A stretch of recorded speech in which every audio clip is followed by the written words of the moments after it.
مدينة مدينة مدينة النبي مدينة مدينة مدينة النبي مدينة مدينة مدينة النبي مدينة مدينة That's where I wanna be بدر علينا طلع البدر علينا مدينة مدينة طلع البدر علينا من ثنيات الوداع وجب الشكر علينا ما دعا لله داع أيها المبعوث فينا جئت بالأمر المطاع. Assalamu alaikum viewers, it's good to have you on yet another episode of Hajj Arena with me Rashida Yahaya, your regular host. It takes a lot of planning and preparations from different stakeholders to make Hajj and Umrah a reality. Viewers, I have to apologize for my voice because I am under the weather. You know, it's Hamatan period now. Almost everybody is complaining about Qatar and so on. So I apologize for my voice. In this interesting episode, we bring you the very important aspects of making Hajj and Umrah journey a reality. In the olden days, pilgrims were known for using camels and other means of transportation to make the journey a reality. However, with the advent of technology and civilization, the easiest way of making the journey is through the use of airplanes. On today's package, we bring you the Vice President of the Association of Hajj and Umrah Operators, AHUON, Alhaji Usman Ambursa, who will tell us about the suspension of airlines by the Saudi authorities, as well as how they have been trying to manage Umrah pilgrimage with the coronavirus pandemic. Also, how they are working around the clock to ensure the restoration of Umrah pilgrimage again. سلم دائما دائما مولاي صل وسلم دائما. Assalamu alaikum warahmatullahi wabarakatuh. Yeah, like I've said, Rashida, you know, this camp is a big shock to us because if you remember, we are just trying to come out of the former lockdown, the first lockdown of the COVID-19. For the last 2 years, Hajj and Umrah was basically out of our different businesses. We try as much as we can to strive back, and as God have it, it was partially reopened. And as it reopened partially, we are trying to see that we catch up with the reality on the ground. And as we are doing so, unfortunately, again, another, I can say, not lockdown per se, but suspension was placed on Nigeria, which does not honestly augur well on our businesses. So it comes to us as a surprise, and honestly, because of the implication posed by this suspension, it wasn't a joke on our own business, and we don't take it to be a joke, and we're not going to take it lightly. Honestly, we do all we can to make sure that things get back to normal, inshallah.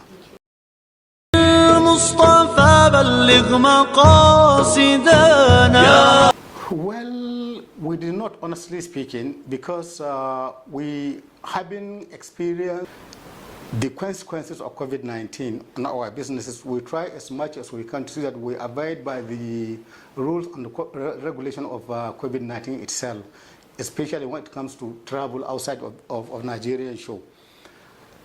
The issue of PCR has been taken care of. You know, the issue of a vaccine itself has been on the processes. It's one of the criteria for getting an Umrah visa, to basically any Umrah intended traveler to Saudi Arabia, and that has been fully taken care of. But the issue of this new variants discovered in some countries, particularly in Africa, Omicron they call it, honestly speaking, is the least we are expecting to happen to us. Particularly here in Nigeria, that we know even the COVID itself, the way it is being pronounced has not been a reality on the ground, honestly speaking. So this is the least we expected at this particular point of on time, honestly speaking.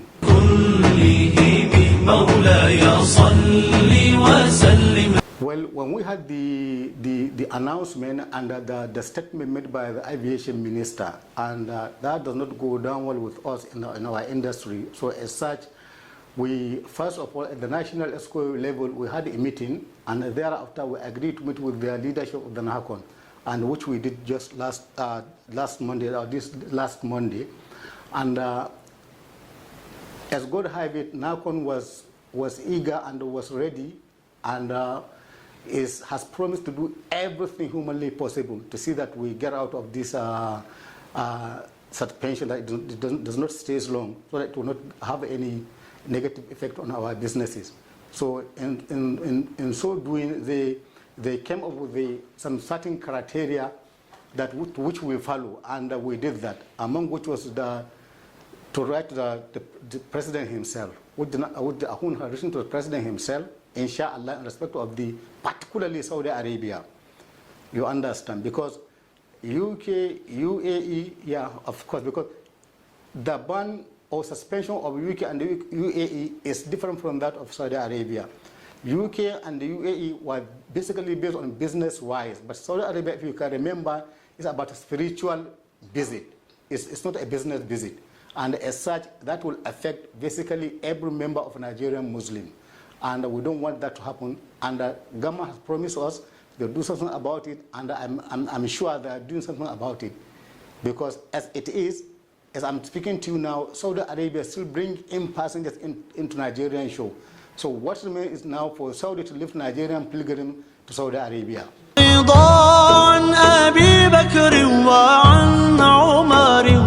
You see, in an association, or I think in Hajj, AHUON has three zones. We have Abuja, Kano, and the Lagos zone. Then we have what we call national escorts. This national escorts was drawn out of these three zones. Now, these national escorts are saddled with the responsibility of making a national policy. National policy means national pronouncement. So it is only the national escort that was vested or is vested with the power of making any national pronouncement of such magnitude. It is only the national escort that can organize a press release or press conference on matters relating to AHUON in general. So a zone alone cannot speak on AHUON in general. So because of that press release does not go down well with the national body of the AHUON itself. So we had a meeting, I can tell you, even yesterday, and the meeting is still going to be held to deliberate on issues, on way forward, and how we are going to do, how we are going to deal with the Kano issue at hand. You understand? And to the Hajj Commission, we will make them to understand this is a zonal stand, not a national stand. You understand? As such, that stand will not hold water.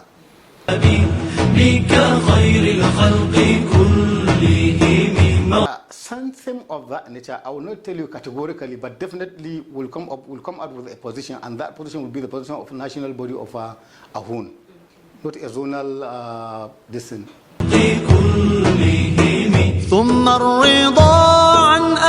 Yeah, inshallah, very soon the things will get back to normal. Because like I told you in my previous statement, I told you Saudi Arabian Airlines is still coming into Nigerian show. So what remains now is for Nigerian to be going into Saudi Arabia. And don't forget, it's not a total ban on Nigerians. Even as at now, a Nigerian can travel to any country of the world, maybe spend a 14 days quarantine, then thereafter he can go into Saudi Arabia. But even then, we found out that will not go down well with our own businesses, because most of the packages we are running is 14 days package. You understand? So which means somebody has to spend a month outside Nigeria, which is not going to be possible. So we are trying the best we can. We are liaising with the High Commission, like I told you earlier on, with the presidency itself, Ministry of Aviation, even the NCDC, to see that this suspension has come to an end, inshallah, very close or very soon.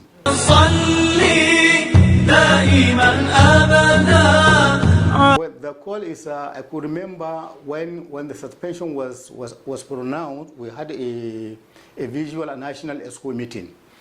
to which we ask all the zones to submit the name of all the zones all members of the zones who are operating a portal of issuing Umrah visa to submit exactly the number of visas they have so far issued and the amount of money they have so far spent on those unutilized visas.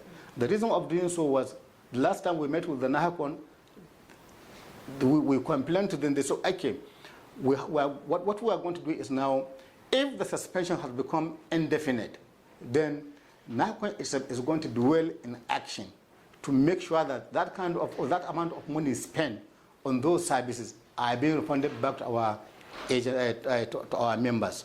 So in so doing, we as well communicate to NAHUON as well going to communicate to Saudi Ministry of Hajj and Umrah in regards to the refund of those services that were paid but not yet rendered to our intended travelers.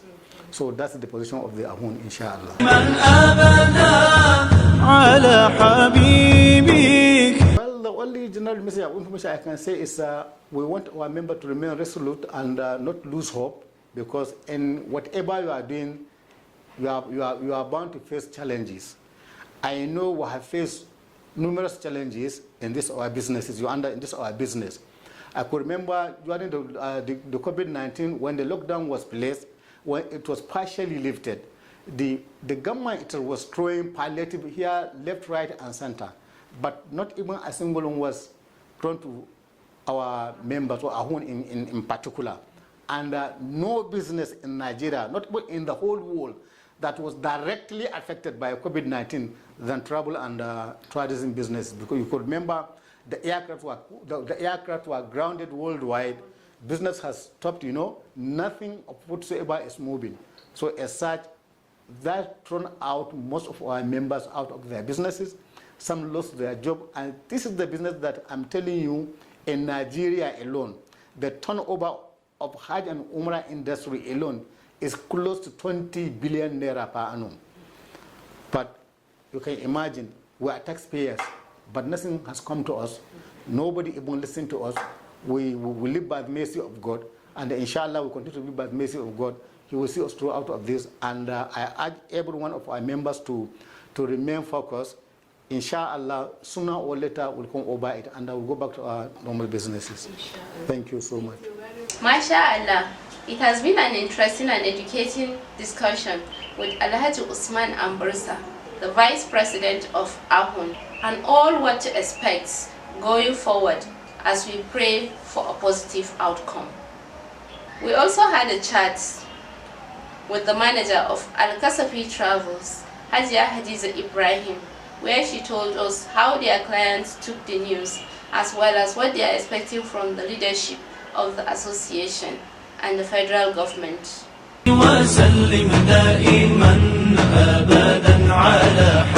Well, as usual and as normal, every other person who had planned to go on pilgrimage or lesser Hajj must have had plans and excitement, and then it was such a surprise. It was devastating. It was something that we least expected, and we at Al-Kasafi Travel and Tours, we had to do everything possible to make sure that our clients were provided all that was necessary, from their accommodation, from their travel tickets and all of that. And based on that, it was something that happened that was beyond us. So we had to seek and indulge with our clients to be patient about it.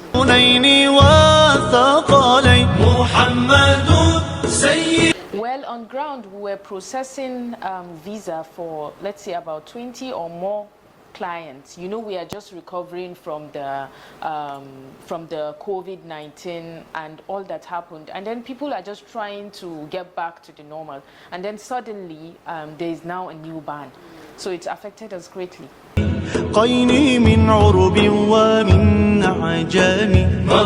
Well, I think we at Al-Kasafi, we have a good rapport with our clients. So far, we haven't had any clients that has asked for refund. We're just waiting to see the best that we can do, and we are working with, as part of AHUON, that's the Association for Travel Agencies. So we are expecting good news, inshallah. وسلم دائما أبدا على. There are consequences, definitely, because this has posed as a threat to our financial standing right now. Hajj has not been on operation for 2 years. So this has affected us greatly. There are consequences because our work is at standstill, and let's say over 500,000 Nigerians benefit from Hajj and Umrah yearly. So you can imagine the rate at which we are affected. This is our business. So we have been greatly affected.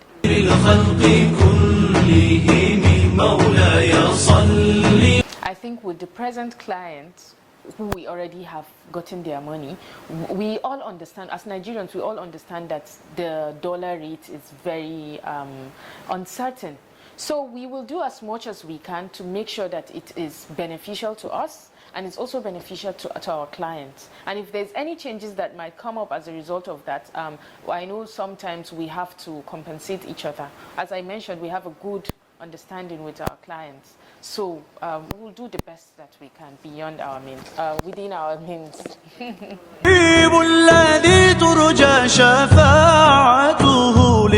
Well, not only our clients at Al-Kasafi Travel and Towers, I think I would, for everybody that is intending to go for Hajj and Umrah, I think it's something that we need to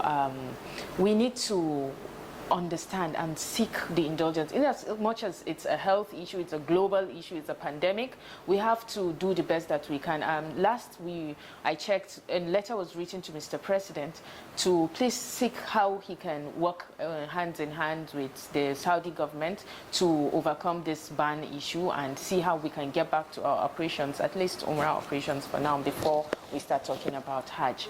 So I will call on every person that is intending to go for Hajj that we should please be, I'm sure it's a time frame that we have to be patient. After all, we've been patient for 2 years and we have been anticipating good news. So we would continue to have that in mind, that better things will come, inshallah.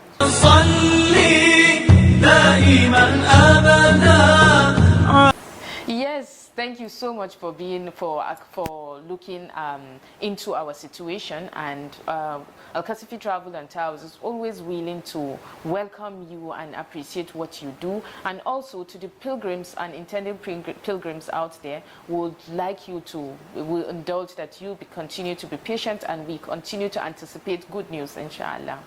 Alhamdulillah for this wonderful discussion, as we all await the cheering news, inshallah.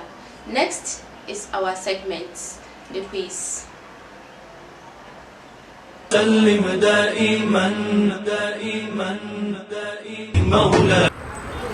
Muhammad was buried at Medina.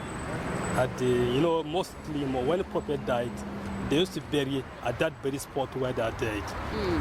He died in the room of Aisha and was buried at exactly that very spot. So what is the name of the spot? I can't call the name of this spot. Inda aka binne manzo Allah sallallahu alaihi wasallam me sunan wajen? A Madina kenan. An binne shi a cikin Rauda, ɗakin Sayyidina na Aisha. Shine ake cewa Rauda.